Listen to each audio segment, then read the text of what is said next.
Well, the woman that was recently, it was discovered that she was allegedly murdered by a convicted 4 times murderer in the Mule Creek prison in California. It turns out that another woman months earlier had been murdered as well. According to NBC News and other sources, a second woman is strangled during an overnight visit at California prison. Stephanie Dowles died while visiting her husband, who was serving life term for murdering 4 people, execution style. The reason why I'm following up with this story, I had commented on this story before, but the reason why I'm following up with this story is because the family would like to sue. They basically see a payday, and this is my opinion. They see a payday in trying to get money out of this particular tragedy. Now, this woman was running her ass up to a prison to have conjugal visits with someone who murdered 4 people. Not one, and he's sorry. He murdered 4 people, and from the reports, he never really expressed any remorse. She was going up there reading him the Bible, reading the Bible to him over the phone. The devil can quote the scriptures.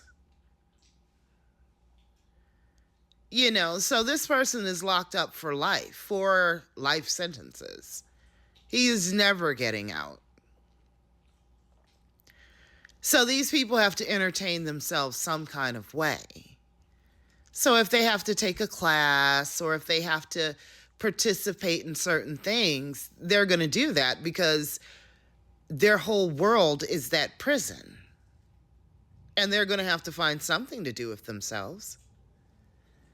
But the family of the woman who died of strangulation during an overnight visit with her husband at California prison is questioning why a man convicted of murdering 4 people was allowed to have family visits.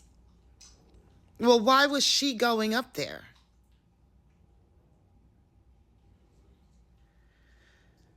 Stephanie, known as Stevie, who also went by the name Stephanie Brinson, was killed in November, making her the second person in a year to die at Mule Creek State Prison in one family visit.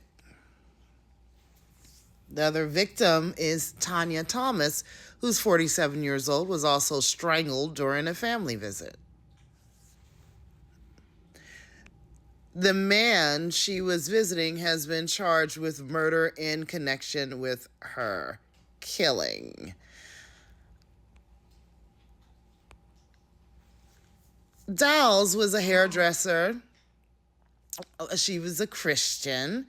She was killed by visiting her husband, who was convicted in 1990 of murdering 4 men during a robbery and sentenced to 4 consecutive life terms without the possibility of parole. After Brinson called officials at 2:04 in the morning on November 11th to tell them his wife had passed out, they immediately began life-saving measure, called 911. Dowles' killing remains under investigation by prison officials in the district attorney's office, the spokesman said. Her son, Armand Torres, 28, and his wife, Natalie Jimenez, said that in the days after Dowles' death, Brinson's account of events kept changing, including the exact time and location where he found her unconscious. Let's play a I'm joined now by Stevie Dell's daughter, Natalie Jimenez. Natalie, thank you so much for being with me, and I'm so sorry for what you and your family are going through, especially just how complicated it seems and the lack of answers. How did you first find out about this, and where do things stand today? We found out Wednesday morning, November 13th. We got the phone call that she was found passed out and they weren't able to resuscitate her. About 2 weeks Did they say later, we anything more about it? Did no, before we go further, did they say anything about being passed out? Did they say she'd hit her head, or that she appeared to have a seizure, or anything else that was informative other than just passed out? no, no. When David called, he called me. He said when he woke up to go to the restroom, he found her passed out. When he went to the restroom and came back, he found her passed out. But it's like, how did you not see her passed out before you went to the restroom? I also um asked, what time did she go to sleep? He gave me about two, three different times. Every time I asked him to repeat the story to me, he probably changed it about 4 to 5 times. So So, what happened? Like, why did it take 4 months for them to finally come up with strangulation? I mean, 4 months seems an awfully long time to come up with something other than passed out, something as serious as strangulation. And 4 months seems a long time to let you and your family know that. it is. It is. 4 months. I honestly think they were trying to sweep it under. It was a little short after. We had help from a forensic person, and when he seen the body, he said there was evidence of abuse. So to do a private autopsy. So I really do think the prison was trying to go around it, and they found out that we were doing a private autopsy, and they just decided to tell us. But 4 months is still a lot. I think they knew sooner, and they could have told us sooner. I honestly feel like they were just trying to find a way to go around it. What did you know about David Brinson? And were you ever concerned about Stevie going inside the prison walls to spend time alone with him in an enclosed space that's unmonitored? I mean, speaking to him, it was, you wouldn't think too much of it. It seemed like he was. You wouldn't think too much of it. Are you crazy? The guy's a convicted freaking Like he murderer. was trying to get better. He was in school.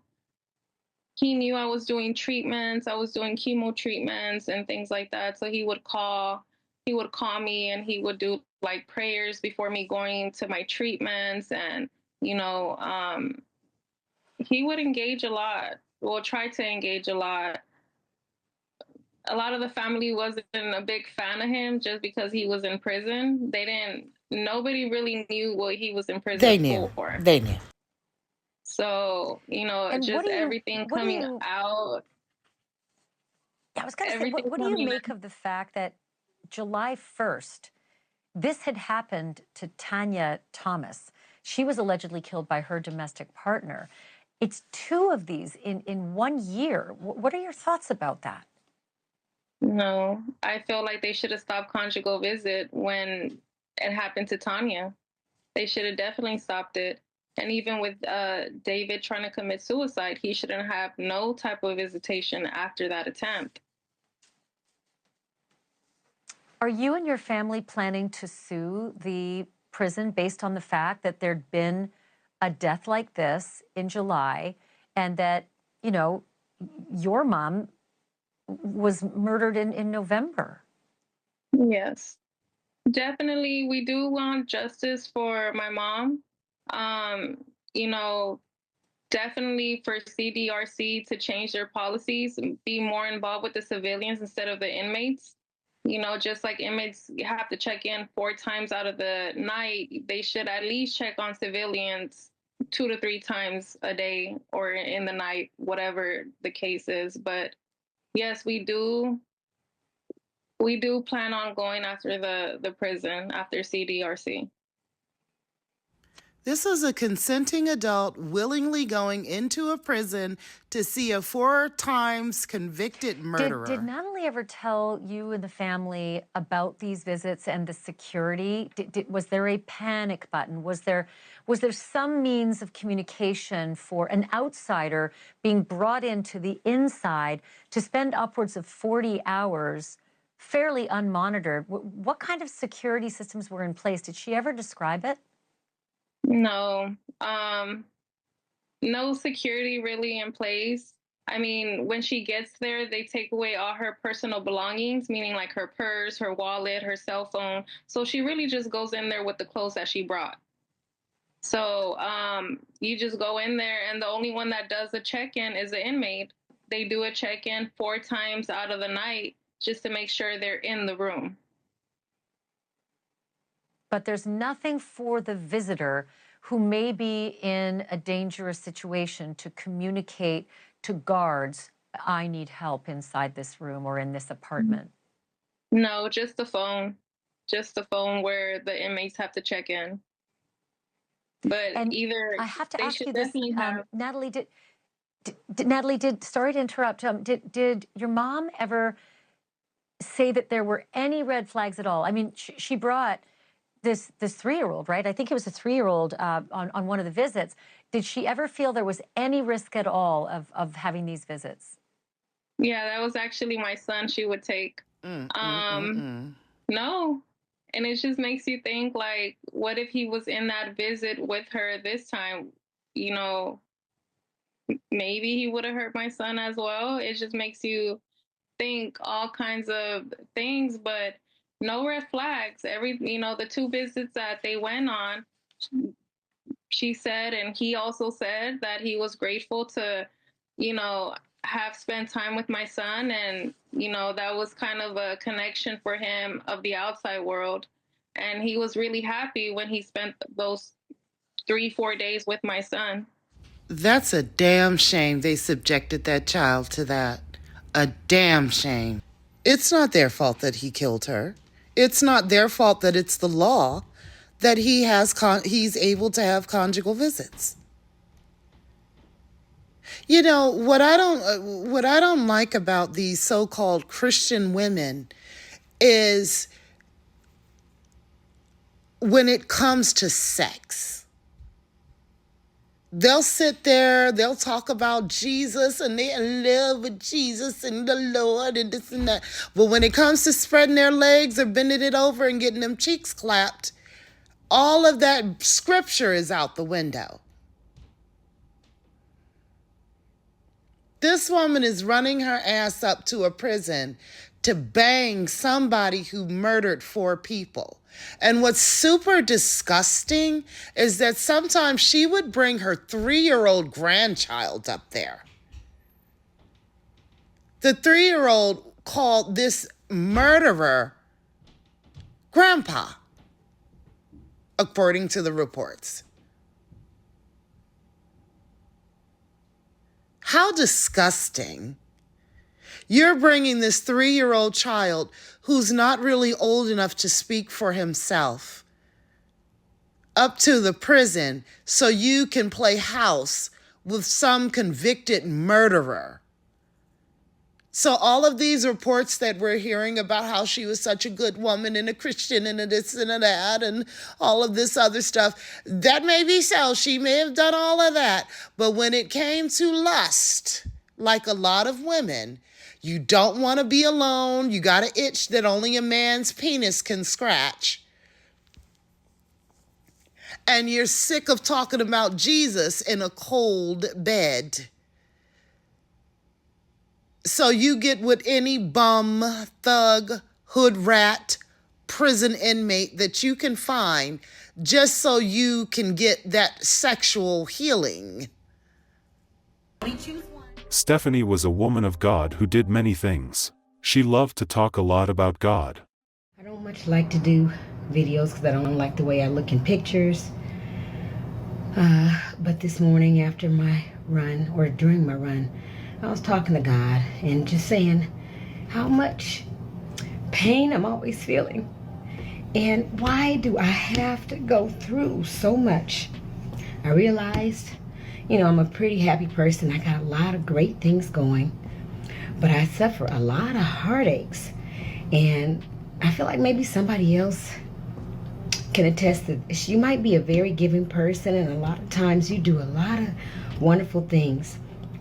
But I've been praying for like 45, 50 days now, the same thing. And God told me that, my heart needs to be even softer. And I was like, oh my God, I've suffered hundreds of thousands of dollars in loss because my heart being soft, people walking over me doing things. What could you possibly be talking about? And I'm like, but there is something I harbor deep in my heart, kind of a little hatred for someone. And I've been praying and asking God, please take this away. Don't let me feel like this. And he said, I'm a God of my word, Stevie. He said, I truly love you, and I know your heart and that you love people. He said, but you have somebody that you hate, and that's my child. And I was like, God, but the wrong that was done. And he said, well, greater wrong have you done to my son. He said, but he still loved you enough to save your soul. And I said, I understand, God, but I'm not him. I'm not Jesus. What do you want me to do? How can I get rid of this? And he said, you need to fall in love with Jesus. And I said, I love the Lord. He said, no, fall in love with Jesus. If you fall in love with Jesus, nothing can really hurt you like that. Nothing. Boom, there it is. I'm going to tell you why this woman died.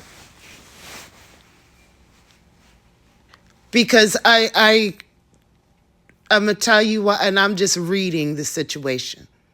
This is all my opinion. But I'm going to read it right now.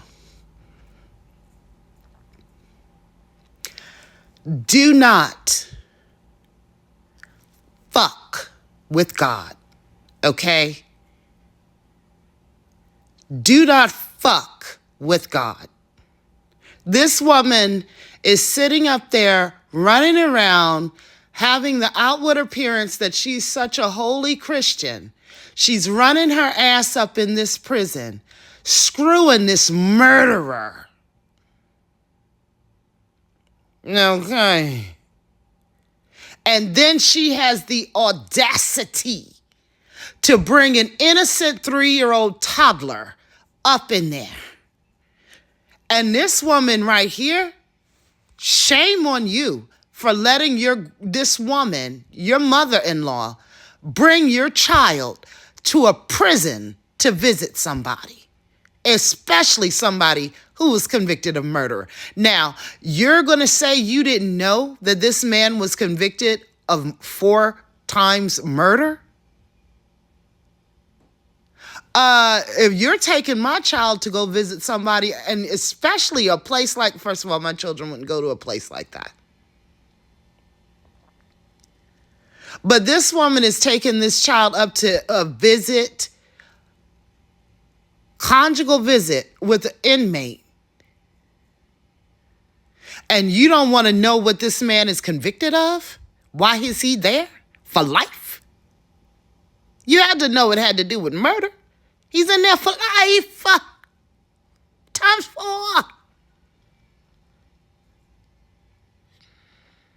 Now I'm going to read this thing. I'm going to read it. That man strangled the shit out of this woman to save that 3-year-old's life. Because she's sitting up there bringing this child up in there. It won't be long before he start molesting on that child. And that child is too young to really understand what was been happening to him.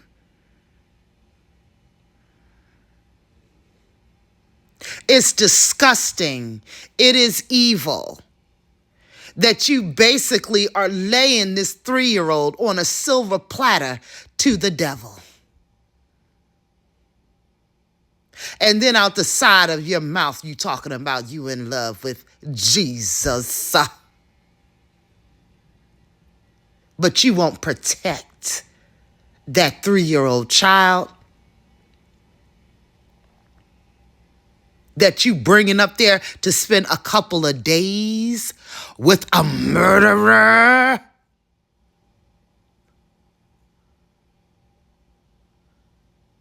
At this point, you're bringing, he's going to screw anything up in that place. You and the kid. How dare these people try to finesse taxpayers' money out of a lawsuit trying to sue the prison? You get the fuck out of here. Your mother was stupid. Your mother-in-law was stupid. You're stupid to sit up there and let this woman bring that child up in there.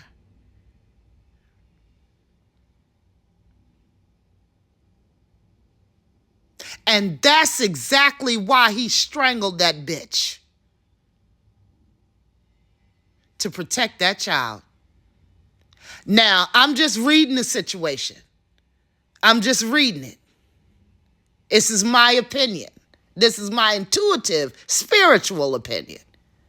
Because sometimes if you're taking an innocent soul down the wrong path, sometimes in order for God to protect that soul, he'll take your ass out the picture. And what she was doing was taking that 3-year-old to end up being fucked up in that prison with that monster. So God allowed her life to be laid out. You can't blame the prison for that. You cannot blame the prison for that. They could have done as many checks on her as possible, but when they're in there being intimate, they're not going to be able to be peeking in on that. They could do a welfare check on her every 15 minutes. It could be right after they do a welfare check that he turns around and kills her. You cannot blame other people for your own lack of morals and stupidity. And you women out here that are so desperate and so wet and soft, wanting something hard to run up in it, that you're willing, you better take these monsters seriously. You better take these thugs seriously. You better take these abusers seriously. Even the devil can smile. You think that just even a snake can slither and look all cute? A lion, a tiger can look all cute. But when it comes to taking your ass down, they'll be as vicious as they are meant to be. So all that, oh, well, he was reading scriptures with her and he checked on me because I was going through chemotherapy and he said some kind words and yeah. Do you think if he showed you his fangs that you would have allowed yourself to be open to that? Of course he's going to show you a facade. He's a troubled man. He's been locked up since he was like 23 years old. He's 54. He tried to commit suicide not that long ago. He's a troubled man. And you all are letting a 3-year-old innocent child who cannot consent. This child is not old enough to really understand what he's being taken to. And it has the maturity to reject. He trusted his grandmother. He trusted his mother. He trusted his father. That they will not take him or lead him somewhere that would harm him. But you're sitting up there taking this innocent child into a closed-off private area with a murderer that has been in prison since 23 years old. They lock these young men up at the height of their sexual peak and put them in a prison around a bunch of men. You think those urges to want to X something is just going to go away? And you're sitting there bringing this little baby lamb to the altar to be slaughtered by this man. And you wonder why her life was laid down? It's not no mystery to me why her life was laid down. Now, I don't know why the man did what he did in his mind, but I know what I'm reading off of this thing. Her life was laid down to protect that child. Thank you for listening. Thank you for watching. Please like, share, and subscribe. Comment below if you're so motivated to do so. This is Wonders of a Black Woman. Peace.